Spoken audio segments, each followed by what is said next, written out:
So I just finished filming a live tutorial on the Oh So Delightful quilt from Kimberbell, and we were going over how to trim these little 2.5-inch blocks.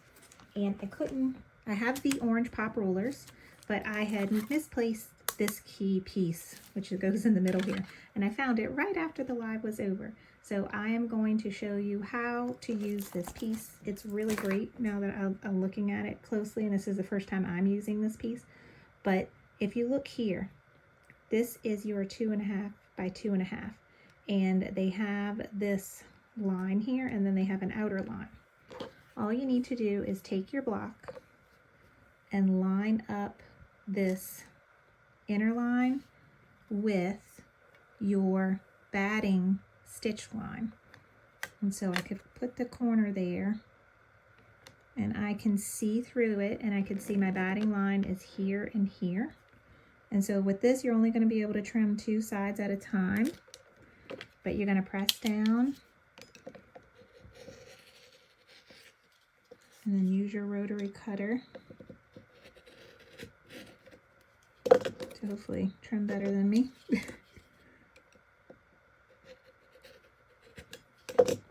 And that's your one side, and now you're going to turn it.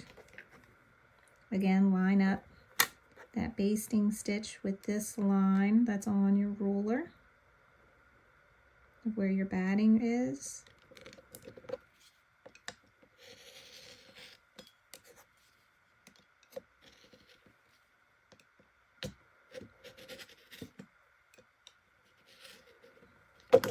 And then trim, and now you have perfectly cut 2.5-inch blocks.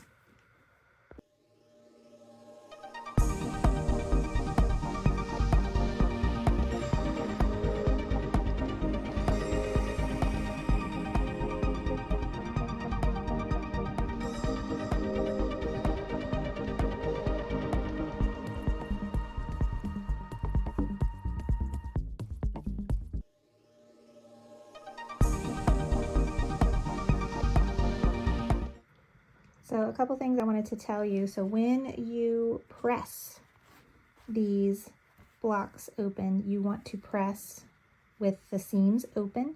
And what's really helpful is put your iron on it, let it sit for a second, and then as soon as you take your iron off, use a quilt clapper and lay right on that seam that you just pressed.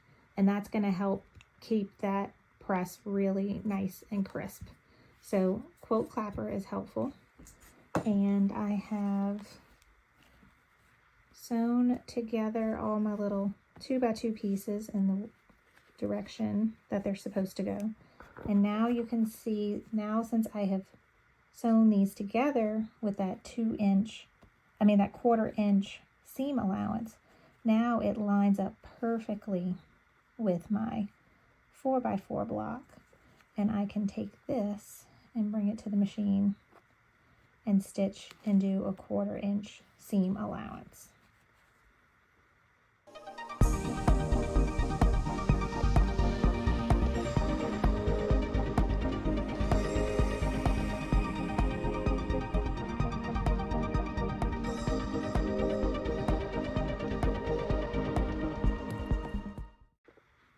Okay, so I have both my columns stitched.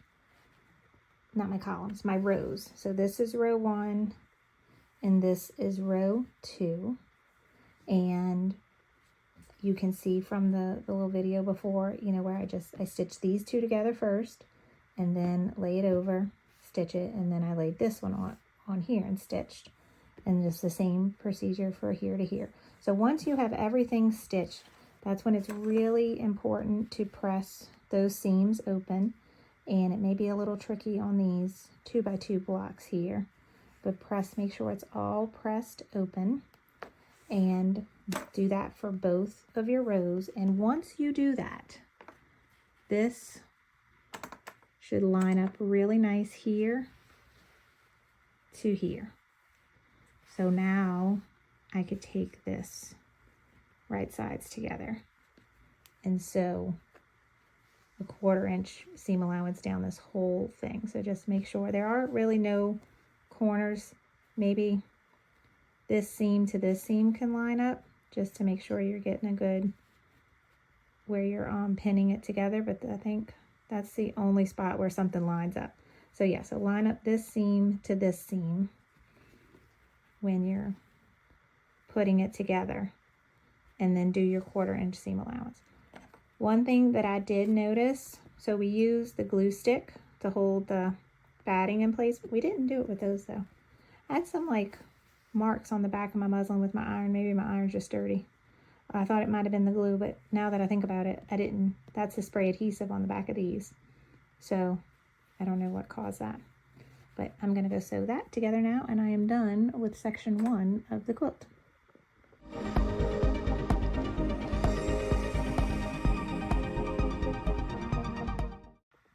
Okay, so that is it for section 1 of the Oh So Delightful quilt. It's all sewn together. I pressed this last seam open. Got a little tricky here. But when I was sewing, some of these pieces flipped over, but that's all right. But overall, I'm super happy with this first piece. I hope yours comes out just as good. This was that seam I was trying to line up, which I didn't do the best job, but that's good enough in my opinion. And just stay tuned. Next week we will start section 2 of the quilt with some of the blocks in that one. Bye guys.